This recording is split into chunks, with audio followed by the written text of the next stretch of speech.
Pupunta pala sila ni Mama dito mamaya. Bakit daw? Lagot ka, hindi ka daw tumupad sa usapan. Wala naman ako matandaan na may usapan kami ng mama mo. Ano ba yun? Sabi ni Mama, matagal na daw tayo nagsama, pero single pa rin daw tayo pareho. Kung nalala ko yung sinabi ng mama mo sa akin, pag kontento na daw ako sa'yo, pakakasalan kita. Anong sabi mo? Ang sabi ko, opo. Oh, nangako ka naman pala eh.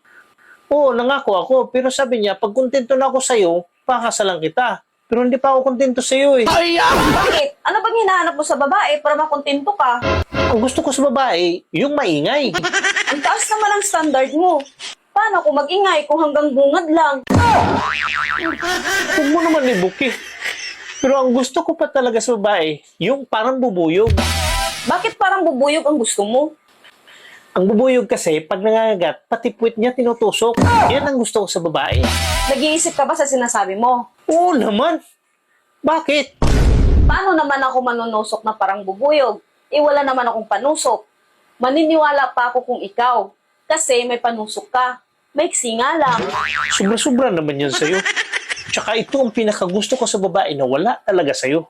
Gusto ko sa babae yung pumapalag talaga, gumaganti. Kasi wala ka lahat nun eh. Kaya hindi ako kontento sa'yo at hindi kita pakakasalan. Gusto mo pala pumapalag. Gumagante. In short, palaban. Aba, oo, syempre. Andyan yung lasa sa mga babae.